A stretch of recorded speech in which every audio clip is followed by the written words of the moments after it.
A paz do Senhor, meus irmãos, uma satisfação nós podermos retornar aqui, não é? Hoje, 23 de agosto de 2023, e nós vamos aqui para a realização da nossa aula de número 165, para a glória de Deus. Tem sido um tempo de bastante aprendizado, estas aulas que acontecem nas quartas-feiras, sempre com a participação do pastor Ciro Sanches Zibordi.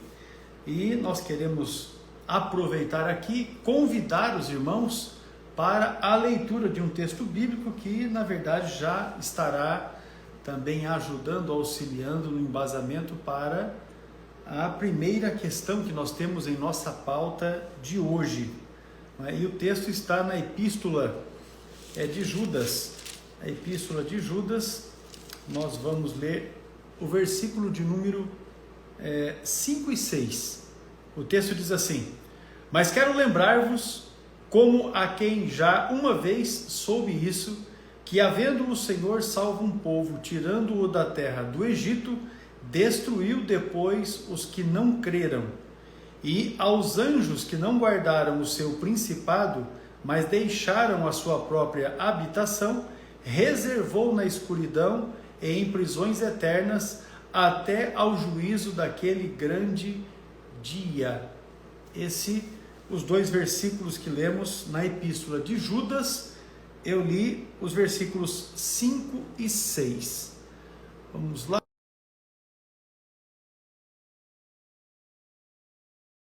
Irmãos que já estão conosco, sejam todos muito bem-vindos. Deus abençoe a vida de cada um de vocês. Pastor Paulo Lima, boa noite, a paz do Senhor. Pregador Onias também, a paz do Senhor. Deus abençoe os irmãos grandemente. Glória a Deus. Deixa eu ajustar aqui. Prontinho. Pastor Ciro, paz do Senhor. Pastor Ecos, está chegando bem aí, meu? Tá jóia, rapaz. Está melhor do que encomenda. Meu áudio e minha imagem. Tá ótimo. Tá ótimo, tá tudo no jeito, maravilha. Maravilha, maravilha.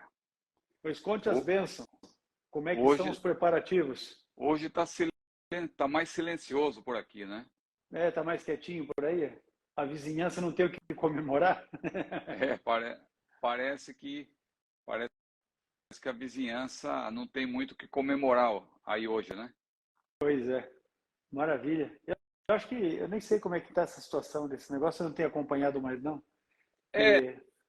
O nosso alvinegro está feio na foto. Eu ouvi falar aí que o rubro-negro tá fora, né? Então, não tenho acompanhado, não. Então o silêncio tá bom aqui hoje. Maravilha. Tá jóia, então. Os irmãos que eu estava dizendo aqui, aqueles que já estão conosco, sejam bem-vindos. Você pode tirar um print dessa tela, publicar no seu story, convidar, os outros contatos aí que você tem na sua lista aqui também no Instagram, para que estejam conosco nesta, que será a nossa aula de número 165, sempre com a participação do pastor Ciro Zibordi.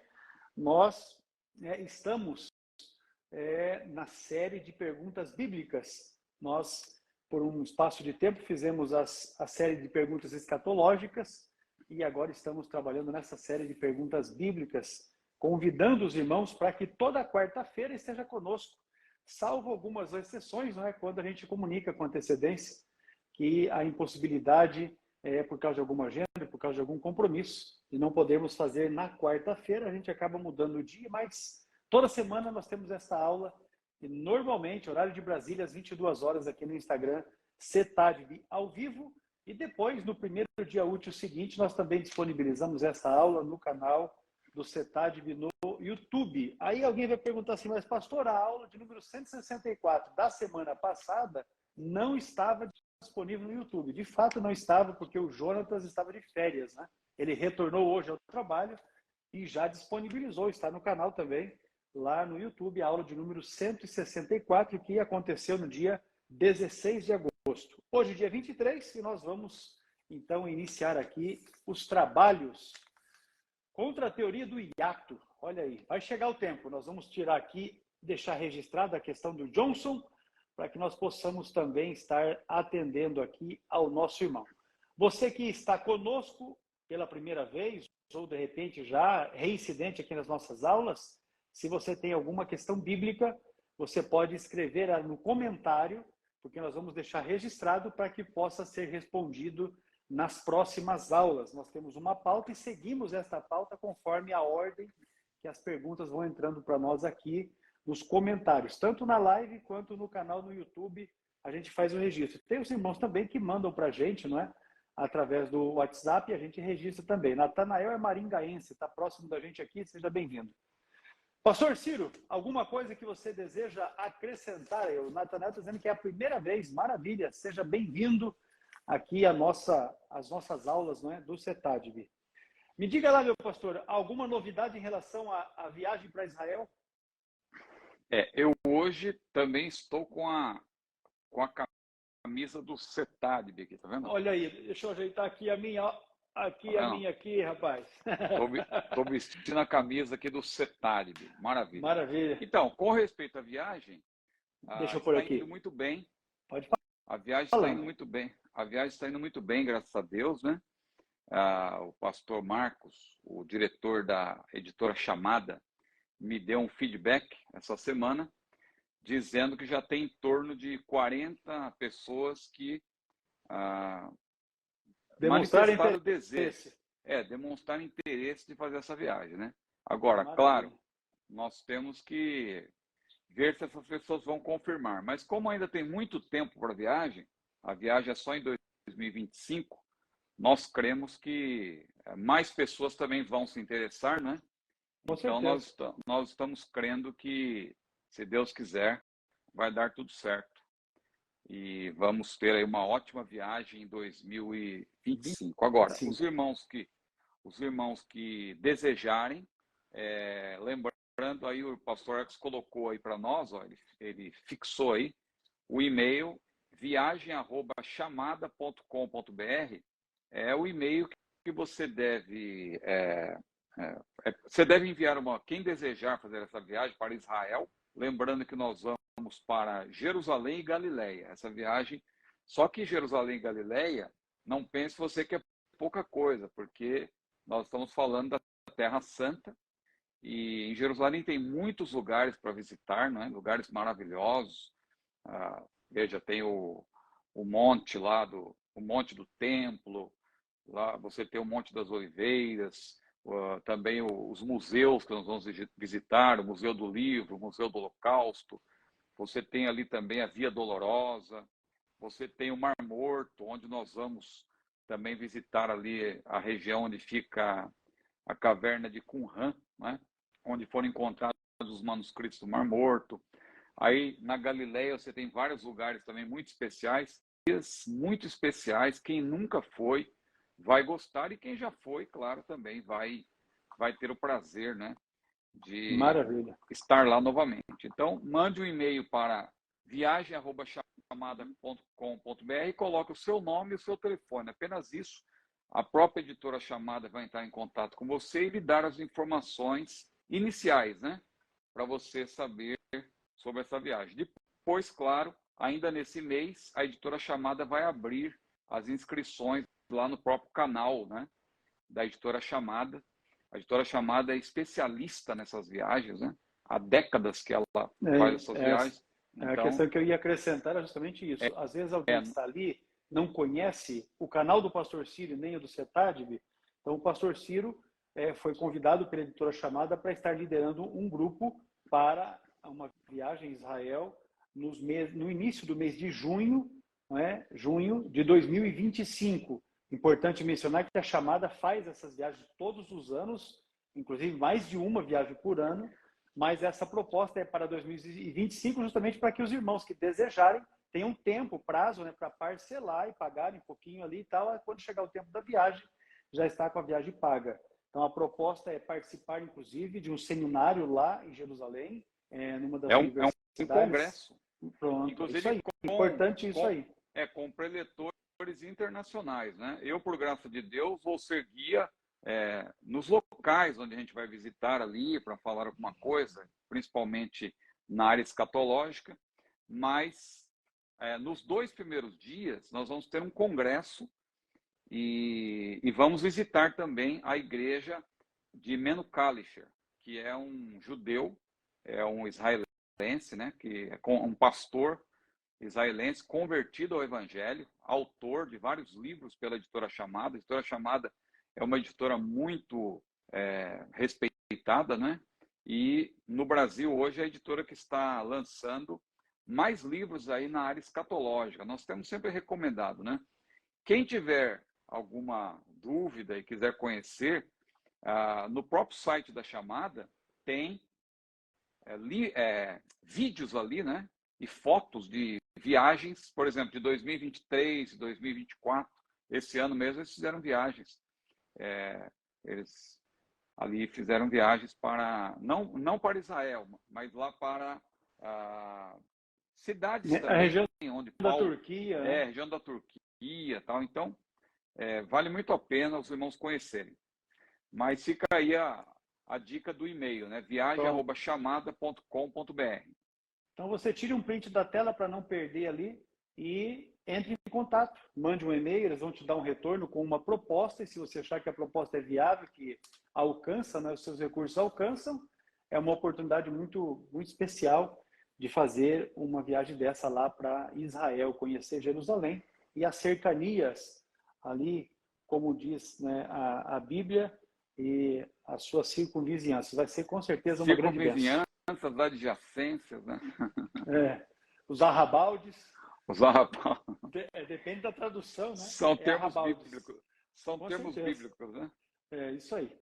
Pois bem, meu pastor, vamos iniciar então aqui a nossa pauta da nossa aula de número 165. A primeira questão levantada pelo Kleberson Gustavo, que pergunta se, com base no texto que eu li no início de Judas, verso 6, se os anjos em cadeias eternas ali é literal ou se é figurado. Então, nós já respondemos uma pergunta recentemente sobre isso. Claro que a prisão, ela é literal, né? De fato, a Bíblia menciona, não somente em Judas, versículo 6, mas também em 2 Pedro, capítulo 2, versículo 4, a Bíblia diz que Deus não perdoou os anjos que pecaram, mas havendo-os lançado no inferno. É bom explicar aqui que o termo inferno, às vezes você está lendo em língua portuguesa, você vê o termo inferno, você às vezes fica pensando apenas num lugar único. Mas no grego você tem 3 palavras diferentes para inferno. Você tem Hades, você tem Tártaro e também você tem Guiena, né? E que indicam 3 lugares diferentes, não são sinônimos. O Hades, por exemplo, é o lugar que nós poderíamos chamar que é a antessala do inferno, é o lugar intermediário. Quem morre hoje sem salvação não vai para o inferno final, vai para o Hades. Por quê? Porque a pessoa não está ainda na condição plena, espírito, alma e corpo. O corpo está aqui na terra, está na sepultura. Alma e espírito, que constituem o homem interior do ímpio, está nesse lugar intermediário que é o Hades. O Guiena é quando a pessoa ela ressuscitar, e aí espírito, alma e corpo, né, que constituem o ser humano pleno, né, completo, espírito, alma e corpo, que a ressurreição é justamente a ressurreição do corpo, não existe ressurreição do espírito, porque o espírito não morre. Então, quando se fala em ressurreição, é sempre ressurreição do corpo. Então, quando houver a ressurreição, que a Bíblia menciona, Jesus falou que uns ressurgirão para a vida e outros para a condenação. Esses que vão ressurgir para a condenação após o milênio, para o juízo final, estes vão ter os seus corpos reconstituídos, claro, não vai ser glorificado, vai ser apenas reconstituído, e eles vão ser condenados e lançados no Guiena, é outro lugar, é o inferno final. Só que além do Hades, que é uma antessala do inferno, e o Guiena, que é o inferno final, o inferno propriamente dito, nesse texto de Pedro, 2 Pedro 2 e 4, quando se menciona inferno, o termo no grego é tártaro, né? Que na língua portuguesa existe a palavra também tártaro, até molho, né? O pessoal fala de molho tártaro, quando é uma coisa assim, um molho picante e tal, né? Mas tem a ver com o lugar onde esses anjos, uma parte desses anjos que se rebelaram contra Deus, eles foram aprisionados. Não todos, porque tem anjos caídos agindo no mundo. Agora, Pedro fala de anjos que foram aprisionados. Deus não perdoou os anjos que pecaram, mas havendo-os lançados no inferno, ou seja, aí é no Tártaro, os entregou às cadeias da escuridão, ficando reservados para o juízo. E Judas, corroborando isso, o texto que o irmão leu, diz que a esses anjos que não guardaram o seu principado, veja que é a mesma linguagem, mas deixaram a sua própria habitação, Deus também os reservou à escuridão, em prisões eternas, até o juízo daquele grande dia. Então, o que eu quero dizer com isso? Com essa explicação? A explicação é a seguinte, que a prisão, ela é literal. As cadeias são literais. Mas, claro, a Bíblia utiliza sempre uma linguagem que nós podemos compreender. É evidente que nós hoje, na nossa limitação, não temos capacidade para entender como são esses lugares que são acima da nossa capacidade limitada de entender, né? Então, o lugar existe, claro, é literal. Pedro e Judas utilizam uma linguagem que possamos entender, valendo-se, por exemplo, de termos como cadeias, escuridão, mas esses anjos caídos estão, de fato, guardados para o juízo em instância final, porque, claro, eles já foram condenados antecipadamente, mas assim como Satanás também será condenado em instância final. Jesus falou que o diabo já está condenado, né? Jesus, falando do Espírito Santo, ele disse, quando ele vier, convencerá o mundo do pecado, da justiça e do juízo. Do pecado, porque não crê em mim.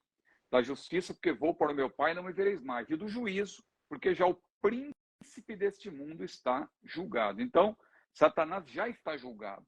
Ele já foi condenado por antecipação. Agora, ele vai ser condenado, claro, em instância final, assim como esses anjos que estão guardados aí para o juízo, disse Pedro.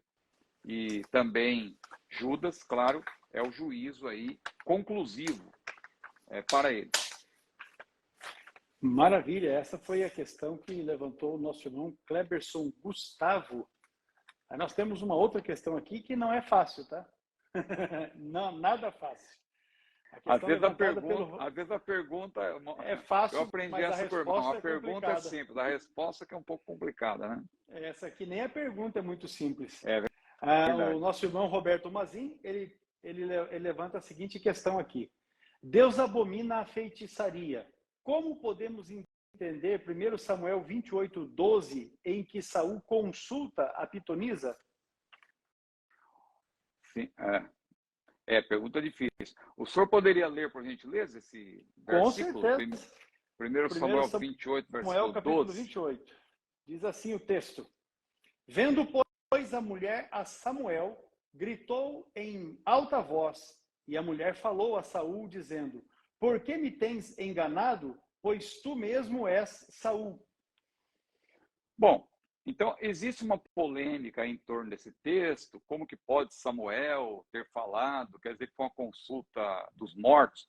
Nós vamos entrar nessa questão, para nós é ponto pacífico de que não era de fato Samuel, né? Era um espírito maligno passando-se por Samuel. Isso está claro no contexto imediato e remoto, porque toda analogia da Bíblia mostra que é impossível, não é? Alguém que já está na eternidade voltar, e muito menos sendo invocado por uma feiticeira. O único caso excepcional que nós vemos nesse sentido foi o próprio Senhor Jesus, que trouxe Moisés, né, que havia morrido. Aí Moisés com Elias, lá no Monte da Transfiguração, ali temos uma excepcionalidade, mas o próprio Senhor Jesus, que é Deus, foi quem ali trouxe Moisés. Aquela reunião, né? Para uma conversa ali, porque eles eram representantes ali do ministério profético e da lei e tal. É um caso excepcional. Nesse caso aí, claro, não é Samuel, mas a pergunta não é em torno disso. A pergunta é, se Deus abomina a feitiçaria, né? ele pergunta como entender 1 Samuel 28:12, já que Saul consulta uma feiticeira, uma pitonisa. Bom, é importante dizer, a priori, antes de tudo, que o próprio rei Saul, ele se voltou contra a feitiçaria quando ele estava ainda na presença de Deus. A Bíblia deixa claro que ele, a própria feiticeira, aliás, né, no versículo 9, antes aí, um pouco, a própria feiticeira diz para Saul, quando Saul vai ali procurá-la, ela diz, olha, aliás, um representante de Saul foi procurá-la, e ela disse, olha, eis que tu sabes o que Saul fez, como tem destruído da terra os adivinhos e os encantadores. 1 Samuel 28, versículo 9. Então, o próprio Saul, quando ele temia Deus, quando ele de fato estava na presença de Deus, ele se voltou contra os feiticeiros, contra os encantadores, porque Deus abomina isso. É só ler o livro de Deuteronômio, a Bíblia mostra claramente que Deus ele é contrário à feitiçaria. Agora, quando Saul busca essa feiticeira, é importante deixar bem claro que Saul estava desviado. Deus havia rejeitado ele. Exatamente. Saul não era mais um homem temente a Deus, né? Como fora no início do seu reinado. Então, ele cometeu aí um pecado, inclusive, similar ao de feitiçaria, que foi a rebelião. Lá em 1 Samuel, capítulo 15, versículo 23, Samuel o repreendeu, dizendo, a rebelião é como pecado de feitiçaria, e o porfiar é como iniquidade de idolatria, porquanto tu rejeitaste, olha como a palavra de Samuel, quando estava vivo para Saul, é dura. Tu rejeitaste a palavra do Senhor, ele também te rejeitou a ti, para que não sejas rei. Ou seja, ali Saul, ele recebeu a mensagem de Samuel, mostrando para ele que ele estava caído, que ele estava fora da presença de Deus. Inclusive, a Bíblia diz que um dos motivos, uma das causas por que Saul morreu, foi justamente a sua rebelião e também a feitiçaria, propriamente dita. Ou seja, a sua rebelião foi um pecado similar à feitiçaria, mas não contente com isso, com a sua rebelião, que já era equivalente à feitiçaria, ele próprio buscou uma feiticeira e, juntamente com ela, tomou parte na feitiçaria, praticou a feitiçaria propriamente dita, já que o Senhor, como o irmão mencionou aí, o Senhor não lhe respondia mais, nem por sonhos, diz lá 1 Samuel 28, versículo 6, nem por urim, nem por profetas, ou seja, Saul tentou de todas as formas buscar uma resposta de Deus, só que ele tinha que se arrepender. Deus diz na sua palavra, se o meu povo, que chama pelo meu nome, se humilhar e orar e buscar a minha face, e se converter dos seus maus caminhos, então eu ouvirei dos céus e perdoarei os seus pecados e sararei a sua terra. Só que Saul não se arrependeu. Saul não deixou o pecado. Saul não se converteu. E mesmo assim ele queria que Deus falasse com ele. Ora, Deus, de maneira nenhuma, responderia a alguém que estivesse em iniquidade, como era o caso de Saul. E o texto que fecha a questão aí, que nós poderíamos citar, eu vou pedir ao irmão que, por gentileza, leia, 1 Crônicas, capítulo 10, versículos 13 e 14. Isso é comunhão do Espírito, rapaz. Exatamente. Eu estou com a Bíblia aberta nesse texto, então, se você não mencionasse, eu ia mencionar. Nós estamos é isso aí. no mesmo espírito, porque isso aí está a causa, né, ou as causas, porque Saul morreu. Porque a sua morte foi uma punição divina. Com certeza. Eu estava com o texto preparado, porque na nossa leitura que nós fazemos aqui com os funcionários pela manhã, ontem nós lemos esse texto. Aí eu peguei e destaquei ele aqui. Assim morreu Saul. 1 Crônicas 10, 13. Assim morreu Saul por causa da sua transgressão, com que transgrediu contra o Senhor, por causa da palavra do Senhor, a qual não havia guardado, e também porque buscou a adivinhadora para a consultar, e não buscou o Senhor, pelo que o Senhor matou e transferiu o reino a Davi, filho de Jessé. Não leu o 14 também, né? Eu li o 13 e o 14. Maravilha. Então aí ficou claro, né? Ficou claro que Saul, ele na verdade, ele buscou a feiticeira porque ele estava desviado. Então, o irmão pergunta assim, como que dizendo, peraí, se Deus abomina a feitiçaria, como que um rei, né, que foi ungido, um rei ungido pelo Senhor, como é o caso de Saul, foi consultar a pitonisa? Ele foi consultar a pitonisa porque ele estava desviado. Porque ele próprio, quando estava na presença de Deus, ele foi contrário à feitiçaria. Assim como tem os crentes de hoje em dia que estão desviados também, que consultam o horóscopo de manhã cedo, né? Não começa o dia Pois é, sem antes ver o horóscopo. Crente desviado, esse também está exatamente. qualificado como feiticeiro. Então toma Pois é. cuidado, né? Se de repente algum que está aí nos assistindo, E ou tem você também, conhece alguém, né? e hoje também tem alguma feitiçaria gospel também, né? Também Não sabe. tem, com certeza, É. com certeza. Então, infelizmente, É só o você entrar pessoal... na live da profecia, que a hora que o seu nome aparece na lista ali, vai ter uma profecia para você. Pois Eita, é, feiticeira. Os pois é, cabas não querem buscar Deus, não. Não quer estudar a Bíblia, mas quer receber coisa de Deus. Não vai pois receber é. coisa de Deus. O que vai aparecer é um demônio parecendo que é coisa de Deus, mas na verdade é engano, é engodo e vai trazer problema para a sua Foi o vida que espiritual, aconteceu com com certeza. Saul. Não tenha Foi dúvida. exatamente o que aconteceu com Saul, né? E Deus aproveitou e matou ele. Foi Olha aí que enganado, coisa. foi enganado por uma feiticeira, né? E aí um espírito maligno se passou por Samuel, né? Isso está claro no contexto. É isso aí.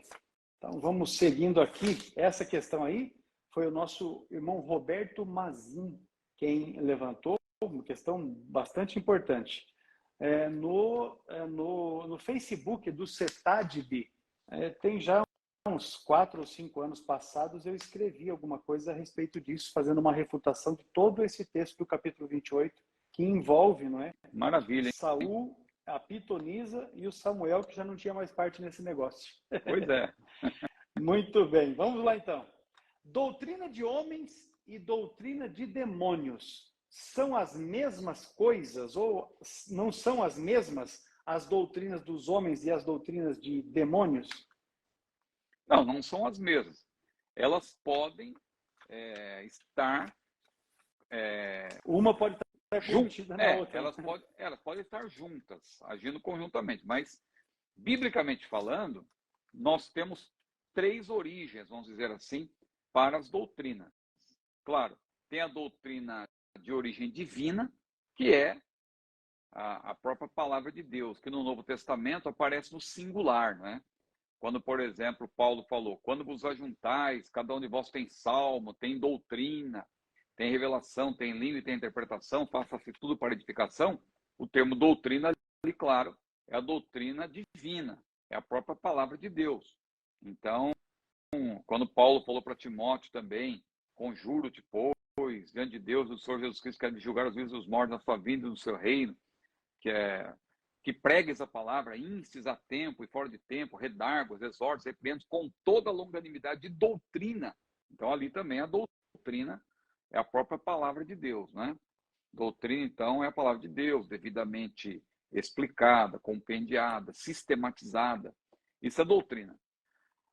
Paulo também falou, claro, dessa doutrina quando ele disse lá em Atos capítulo 20, versículo 27, eu nunca vos deixei de anunciar todo o conselho de Deus. Então, a doutrina divina é todo o conselho de Deus. É o que está na Bíblia, está na palavra do Senhor. Agora, a doutrina pode ter também origem humana. A doutrina de homem é origem humana. Por exemplo, o fermento dos fariseus. Quando Jesus falou do fermento dos fariseus, ali é a doutrina de homens, claramente. Quando Paulo também falou lá em Colossenses, né? Daquela questão lá, quando ele disse, não toques, não proves, não manuseies, as quais coisas perecem pelo uso, porque são doutrinas de homens. Então, é doutrina de homens. Agora, doutrina de demônios ou doutrina do diabo, a Bíblia também menciona com destaque. 1 Timóteo, capítulo 4, versículo 1. Paulo falou, o Espírito expressamente diz que nos últimos tempos apostatarão alguns da fé, dando ouvidos a espíritos enganadores e a doutrinas de demônios. Então você tem claramente na Bíblia a distinção entre a doutrina que tem origem divina, a palavra de Deus, a doutrina que tem origem na cabeça do homem, do ser humano, é doutrina de homens, e doutrinas que têm inspiração demoníaca, é doutrina de demônios, claramente. Agora, é bom fazer uma explicação aqui, porque muita gente confunde, às vezes, doutrina falsa com doutrina falsificada. E é aí que nós vamos falar da combinação entre elas. Quando você fala de uma doutrina falsa, é aquela doutrina que claramente é falsa, que não tem como você, nós que somos cristãos, conhecemos a palavra, por exemplo, se alguém vem com uma doutrina lá... Eu vou citar uma aqui, baseada em Romanos capítulo 6, os TJ afirmam que quem morre está livre do pecado. Então, isso é uma doutrina Romanos falsa, 6, claro. falsa, porque o texto ali no contexto está falando sobre o batismo. Então, a doutrina falsa, por exemplo, vamos citar o Testemunho de Jeová. Claramente, o Testemunho de Jeová, eles dizem que Jesus não é Deus, ele é um Deus. Então, vem de fora, né? A doutrina falsa é aquela que já vem de fora, pronta. Então, o crente, geralmente, ele já tem facilidade para rejeitar isso aí. Não, doutrina falsa, fica para lá. Agora, mesmo essa doutrina falsa, ela pode ser uma combinação de doutrina demoníaca com doutrina humana. Ela é falsa. Agora, um alerta aqui. A doutrina falsificada, essa para mim, ela é pior do que a doutrina falsa. Por quê? Certeza. A doutrina falsificada é o mal misturado com o bem. Aí que é possível combinar, veja, esses três tipos de doutrina. Qual que é o problema da doutrina falsificada? No meio dela, às vezes tem alguma coisa correta. Tem alguma coisa que está na Bíblia, por exemplo, que é certo. O próprio Satanás, ele citou a palavra para Jesus. Porque o diabo, eu tenho sempre dito isso, né, que ele não vai aparecer para nós como a mitologia o pinta, com chifre, rabo, todo avermelhado, cuspindo fogo pela boca, com o garfo de 3 pontas na mão, o tridente, e dizendo, eu sou o diabo. Não, o diabo nunca diz que é o diabo. Deus faz questão de dizer, eu sou o Senhor, estou no meio de vós. Assim diz o Senhor. O diabo não. O diabo ele vem de maneira camuflada, ele é enganador, ele se transfigura em anjo de luz. Então, a doutrina falsificada, ela pode ser uma combinação de doutrina demoníaca, doutrina humana e doutrina divina. Por quê? Embora tenha alguma coisa boa no meio, é falsificado. Então, isso aí não vem de fora. Isso aí, infelizmente, surge no nosso meio. Lembra quando Paulo, lá em Atos 20, falou assim, olha, eu temo, falando para os presbíteros de Éfeso, eu temo que depois da minha partida virão lobos devoradores, e dentre vós mesmos, veja, dentre vós mesmos, surgirão homens, né, que levarão os discípulos após si, dentre vós mesmos, ou seja, enganadores no meio do próprio povo de Deus. Pedro também utiliza essa linguagem lá na sua segunda carta, capítulo 2, ele fala lá daqueles que tendo sido resgatados e tal, e ele fala dos falsos mestres e falsos profetas que surgem no meio do povo. Então aí a doutrina falsificada. Então, para resumir, o irmão pergunta se doutrinas de homens e demônios é a mesma coisa. Não, não é. São doutrinas diferentes. Elas podem ser mescladas. E no caso da doutrina falsificada, pode até haver algum elemento de doutrina bíblica no meio. Porque o inimigo ele é ardiloso. É o falso bem. O falso bem é pior do que o mal declarado. O mal declarado você rejeita, porque você está vendo, é o mal. Se o diabo aparecer com chifre, é o diabo, fica para lá. Mas ele vem, às vezes, né, com a Bíblia na mão, através de seus agentes, dando a paz do Senhor. Então, é esse que é o problema. Fazendo live no Insta, entregando profecia e tal, adivinhando o número do RG, do CPF. É assim que os agentes de Satanás agem também, né? Com certeza. E o pior desses casos aí é porque às vezes são crentes, né? São líderes, são pastores que estão apresentando essas doutrinas como se fossem divinas e não são. É verdade. Pois bem, meu pastor, essa questão aqui, eu não citei o nome do irmão aqui porque está um negócio meio complicado. É Oliveira. O sobrenome dele é Oliveira. Agora o nome é difícil de achar. Mas o Josimar, esse aqui é o Josimar Gonçalves. Esse aqui tem uma questão que está ligada à questão do Espírito Santo. Por que que muitos dizem Deus desceu ou o Espírito Santo desceu, sabendo que Deus é onipresente? Então, se Deus é onipresente, como é que ele pode ter descido na igreja, descido sobre uma pessoa, enfim? Essa pergunta dele é engraçada, porque ele diz assim, por que que muitos dizem? Alguns que disseram, um deles foi o próprio Senhor Jesus, né? Ficar em Jerusalém até que do alto, né? Sejais revestidos de poder. Ou seja, Jesus falou que o Espírito Santo vem do alto. Essa linguagem é muito clara na Bíblia, né? A própria palavra de Deus afirma isso. Jesus, por exemplo, ele veio do céu. Lá em João capítulo 6, versículo 51, ele disse, eu sou o pão vivo que desceu do céu. Lucas 24, 49, que eu citei, né? Ficar em Jerusalém até que do alto sejais revestidos de poder. Quando Jesus foi assunto aos céus, 2 anjos se colocaram junto aos discípulos e disseram, varões israelitas, por que estáis olhando para o céu? Esse Jesus que foi recebido em cima no céu, há de vir, assim como para o céu ouvistes ir. Paulo, também falando do arrebatamento da igreja, ele disse, o mesmo Senhor descerá do céu, com alarido, com voz de arcanjo, com trombeta de Deus, e os mortos em Cristo estarão primeiro, e nós, os que estivermos vivos, seremos juntamente com eles arrebatados ao encontro do Senhor, onde? Nos ares, lá no alto, lá no céu. Então, veja, só estou falando isso para o irmão precisa ler a Bíblia com atenção, porque muitos dizem não, a Bíblia diz isso. Não são muitos que dizem, Jesus disse isso, Paulo disse isso, né? A palavra de Deus o tempo todo diz que o caminho do justo é para cima, para que se desvie do inferno que está para baixo. Então, essa linguagem bíblica não é por acaso. Por quê? Porque ela parte do ponto de vista da nossa referência.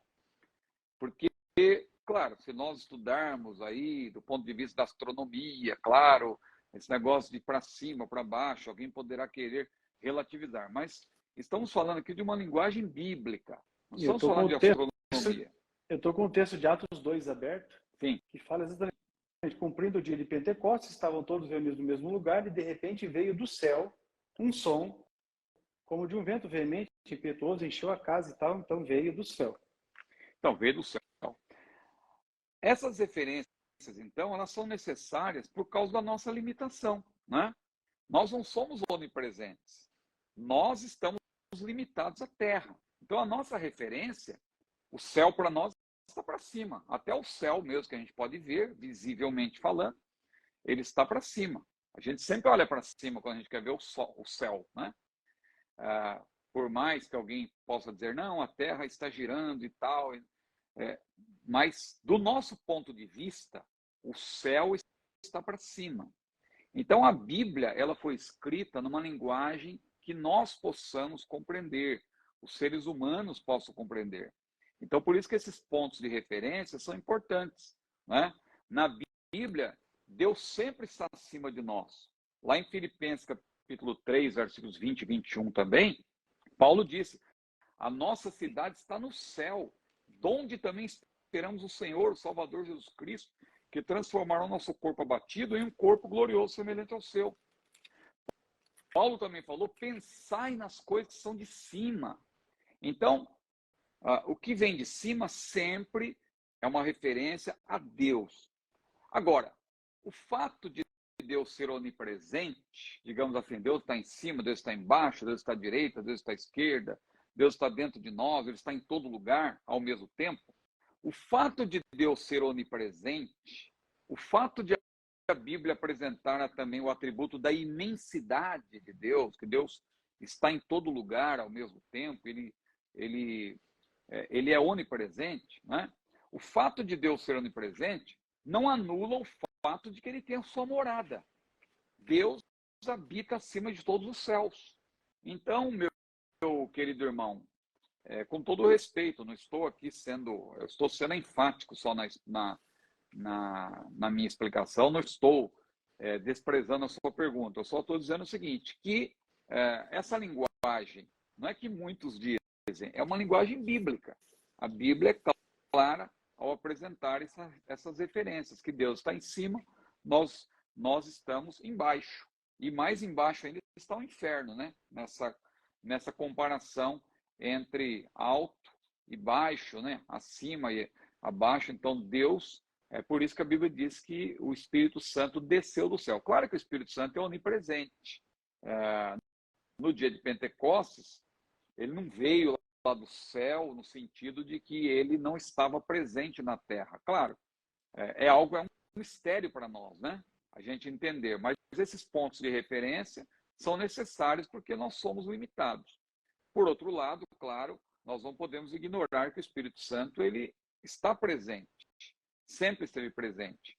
Mas quando a Bíblia diz que ele veio, é porque ele passou a habitar. A partir do dia de Pentecostes, ele veio para habitar. Jesus falou assim, ele estará convosco, mas estará também em vós. No arrebatamento da igreja vai acontecer vai acontecer o inverso. Ele que veio para habitar, a Bíblia diz que há um que resiste até que do meio seja tirado.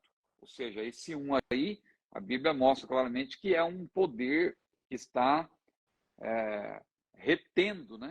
Retendo o poder do mal, retendo a força do mal, que é o próprio poder do Espírito Santo, que, claro, a igreja vai ser arrebatada, então ele vai se retirar do meio. Esse poder do Espírito Santo sai do meio, porque ele deixa de habitar na igreja, já que ela vai ser arrebatada. Maravilha.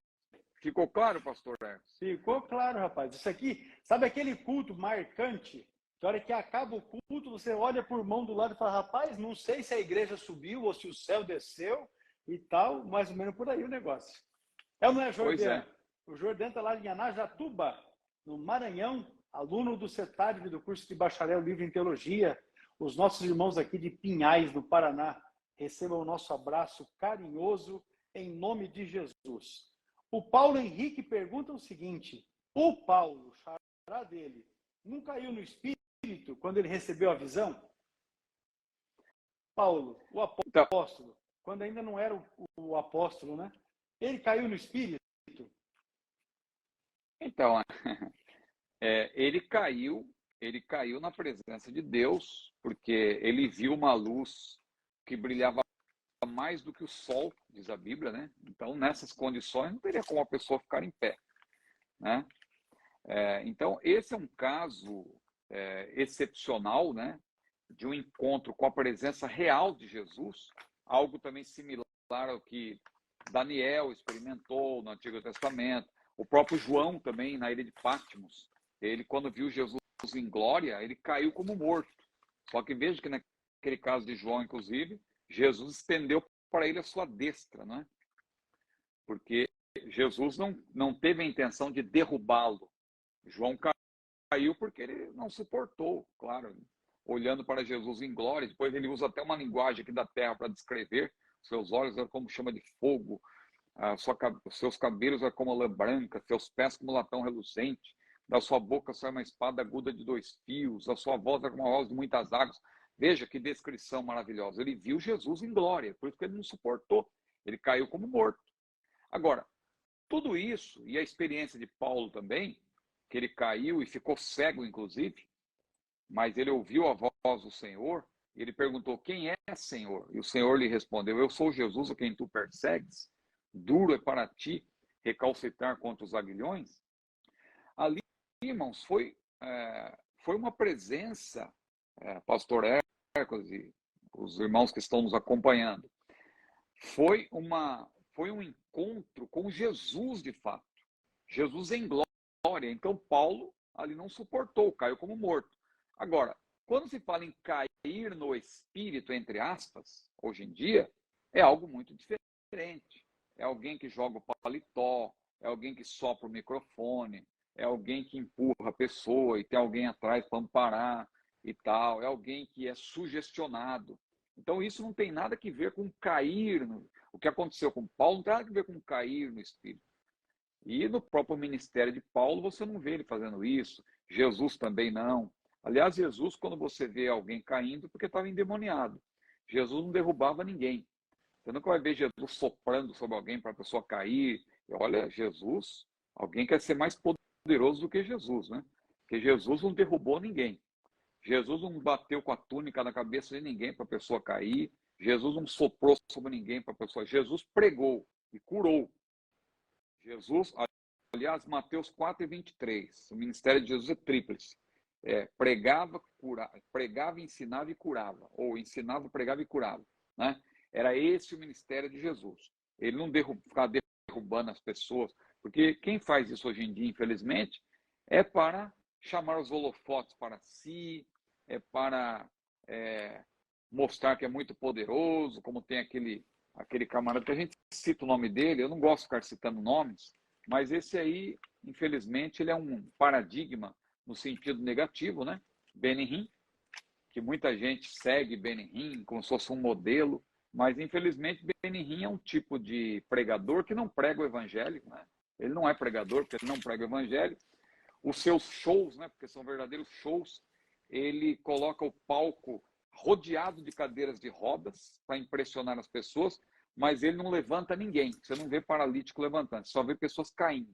Então, é algo realmente teatral e, infelizmente, para enganar as pessoas, isso não é o verdadeiro poder do Espírito Santo. Então, o cair no Espírito, conforme é feito hoje, nós não aprovamos como parte das manifestações verdadeiramente pentecostais. Agora, há casos em que você está na presença de Deus, você está em oração, você sente realmente aquela graça do Senhor que você realmente às vezes está sentar, que você não está suportando, você se sente assim, você sente o peso da glória, vamos dizer assim, né? Mas não esse negócio aí de soprar e derrubar as pessoas, jogar o paletó nas pessoas, isso aí, infelizmente, nós temos, inclusive, nos nossos livros, né, por graça de Deus, no meu livro Evangelhos que Paulo jamais pregaria, eu tenho ali uma argumentação, né, sobre isso, detalhada, contrária a esse famigerado cair no espírito, também a própria unção do riso, e outras unções, né? Não sabe que hoje em dia tem unção de todo tipo, tem unção do leão, tem unção do cachorro, inclusive a pessoa sai andando igual um cachorro, até levanta a perna como se fosse o cachorro, realmente, porque dizem que isso aí o cachorro, quando ele faz isso, ele está demarcando o território, né? E dizem que o crente também tem que demarcar o território. É uma coisa absurda, parece brincadeira, mas infelizmente isso aí aconteceu já em muitos lugares, como lá naquela igreja do aeroporto de Toronto, né? Em que um dos pastores depois se arrependeu, Paul Gaunt, ele até deu uma entrevista para o Mensageiro da Paz. Aliás, não foi para o Mensageiro da Paz, mas houve uma tradução, né, e foi publicado no Mensageiro da Paz. Eu também publiquei no meu livro, né, Mais Erros os Pregadores Devem Evitar, consta lá também na íntegra, em que Paul Gaunt ele explica exatamente como que começou tudo aquilo lá, naquela igreja do aeroporto de Toronto. Era uma igreja bíblica, era uma igreja que tinha pregação bíblica, mas ela acabou entrando por esse caminho aí do misticismo. Um dia, ali um dos líderes, em vez de pregar, começou a rir, ha, ha, ha, ha, ha, ha, e disse que era um som do riso, aquilo contagiou todo mundo, e dali a pouco não tinha mais pregação, não se falava mais de arrependimento, e todo culto era aquilo. Aí começou a ter um som do riso, um som do leão, um som do cachorro. E, infelizmente, existe até um som da lagartixa, né, que eu falo, às vezes eu brinco, mas parece brincadeira, mas existe. A pessoa fica grudada na parede, diz que ninguém consegue tirar a pessoa da parede, é um som da lagartixa. Então são muitas unções, muitas aberrações, e isso não é o verdadeiro poder do Espírito Santo. É um monte de unção, mas não é nada de Deus. Muito bem, vamos lá então aqui. Esse daqui é o Isaías Silva de Lima. Os demônios são expulsos pelo nome de Jesus. Como uma pessoa de Deus que é muda expulsaria eles? Então, é um daqueles casos que cai no campo das excepcionalidades, né? Então, só que é curioso que nessa pergunta o irmão já dá a resposta, né? Nós vamos ver daqui a pouco qual foi a resposta que ele mesmo deu. Agora, é importante dizer que essas excepcionalidades não invalidam a regra. Então, Deus tem uma regra geral. A gente pode citar outros exemplos, como é o caso da salvação. O que diz Romanos, capítulo 10, versículos 9 e 10? Se com a tua boca confessares o Senhor Jesus e em teu coração creres que Deus ressuscitou dos mortos, será salvo, né? Visto que com a boca se faz confissão para a salvação e com o coração se crê, né? Para receber esta preciosa dádiva. Então, se a salvação é para quem crê e confessa Jesus como Senhor, como que uma pessoa muda, por exemplo, é salva? Né? Como que uma pessoa também que tem um problema mental, porque tem que crer também, não é só confessar, tem que crer. Vamos dizer que a pessoa não tenha problema com a mudez. Ela não é muda, mas ela tem um problema mental, ela não consegue crer. Ela tem um problema aí que a impede de crer, de entender a mensagem do Evangelho. E às vezes nem para articular palavras, né? Às vezes nem tem condição de articular palavras. Pois é. Ela teria, né, se não tivesse problema mental, mas então eu estou indo um pouco além. Outra coisa, se a fé pelo ouvir e ouvir pela palavra de Deus, como pode, né, ser salvo uma pessoa que é surda? Tem a linguagem dos... existe aí, alguém pode já até pensar, mas tem as libras e tal. Tudo bem, mas tirando de lado isso aí, né, por enquanto. Então, se uma pessoa é surda, ela não pode ouvir. Então, isso entra também no campo da excepcionalidade. Outra coisa, se a evidência inicial do batismo no Espírito Santo é o falar em línguas, uma pessoa muda, então, não pode ser revestida de poder, porque ela é muda. Como que ela vai ser revestida de poder? Não vai ter evidência? Então, são excepcionalidades que não cancelam a regra, mas também não impedem Deus de agir. Porque, veja, no caso dessa pergunta que o irmão fez, os demônios são expulsos pelo nome de Jesus. Como uma pessoa de Deus que é muda expulsaria ele? Veja, a resposta está na pergunta. O irmão diz que os demônios são expulsos pelo nome de Jesus. Se os demônios são expulsos pelo nome de Jesus, ou seja, pela autoridade que é no nome de Jesus, veja que isso está acima até do fato da pessoa poder falar ou não. Nesse caso, um pensamento, por exemplo, um gesto que represente confiança no nome de Jesus, equivaleria a pronunciar o nome de Jesus. Porque o poder está no nome de Jesus, não está na fala da pessoa, propriamente. Então, mesmo um pensamento, se a pessoa pode pensar em Jesus com fé, aquele pensamento é suficiente. Um gesto de autoridade, claro, atrelado também esse pensamento, essa mente firmada em Jesus, também é suficiente para expulsar. O que a Bíblia quer dizer com isso, que os demônios são expulsos no nome de Jesus, é porque eles só são expulsos pela autoridade que há no nome de Jesus. Só Jesus tem poder, de fato, para expulsar os demônios. Nós não temos poder em nós mesmos. Agora, se um servo de Deus, Deus permite que ele continue mudo, porque Deus tem seus propósitos, não quer dizer que ele não possa expulsar demônios. Não quer dizer que ele não possa ser salvo, não quer dizer que ele não possa ser até mesmo batizado no Espírito Santo. Pode ser uma coisa assim, alguém diria, não, mas isso aí põe em xeque. Tem pessoas hoje em dia que entram por esse caminho, querem usar... Procurando coisa. E ficam achando que uma exceção invalida a regra. A exceção não invalida a regra, a exceção confirma a regra. Quando se fala de regra, não quer dizer que não existem exceções.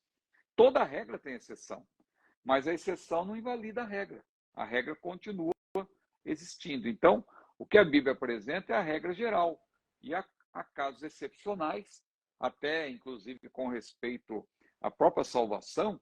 A Bíblia diz, quem crer e for batizado será salvo, quem não crer será condenado. Agora, e aqueles que morreram sem ter a oportunidade de crer, serão condenados? Claro que Deus também tem a sua maneira de tratar esses casos. Romanos capítulo 1, Romanos capítulo 2, mostram isso, que Deus se revela pela natureza. A Bíblia fala também da consciência. Então, tudo Deus vai tratar de acordo com a sua soberania. Agora, essas excepcionalidades não invalidam a regra que Deus criou. Maravilha, meu pastor. Eu estava em um determinado culto, como diz um amigo meu, não me pergunte onde. Pois é. E o camarada lá, repreendendo o demônio, gritava e gritava, em nome de Jesus, e tal, e tal, e E tal. nada. E nada. Aí um outro irmãozinho, que não era nem obreiro, era membro da igreja, chegou no ouvido do endemoniado e disse assim, sai. E o camarada ficou liberto na mesma hora. É a autoridade que há no nome, no No poder de nome Jesus, de né? Jesus, né? É no nome de Jesus. Exatamente. Nossa saudação aqui aos acreanos, especialmente os da Vila Acre, que estão conosco aqui. Igreja presidida pelo nosso companheiro pastor João, também os nossos irmãos matogrossenses lá de Parecis, Novo Parecis. Deus abençoe a vida de cada um dos irmãos. Vamos encerrar com essa aqui então, meu pastor. O nome do irmão aqui também está complicado, Dercy. Qual o idioma que Adão falava no jardim? Essa aqui é a pergunta que é fácil, que é só uma linha assim, mas os camaradas vão longe, né? Vamos lá. Para nós, não tem problema. Veja, nós que cremos na Bíblia, nós não tem, assim, não dá para dizer qual é o título do idioma, mas nós podemos chamar de adâmico, por exemplo, né? Porque é o idioma que Adão aprendeu com Deus. Então, o idioma que Adão aprendeu com Deus foi o primeiro idioma, não tem outro. Inclusive, quando uma pessoa estuda pela linguística, eu me lembro quando eu estudei sobre isso, eu achei bastante interessante porque os linguistas, né, eles falam que tem um elo perdido, porque a primeira língua conhecida é o acádico, né, conhecida. Só que eles falam de um proto-indo-europeu, né, o proto-indo-europeu que deu origem a todas as grandes línguas, o próprio indo-europeu, né, que veio o proto-indo-europeu que veio antes. Só que antes do proto-indo-europeu, eles não sabem, tem um elo perdido, né? Que nós sabemos que esse elo perdido, porque a gente crê na Bíblia, no livro de Gênesis, tem lá a Torre de Babel, aquele caso quando Deus espalhou as línguas. Então nós sabemos que o primeiro idioma propriamente dito é o idioma que Deus ensinou para Adão, que nós podemos chamar aqui de adâmico, né?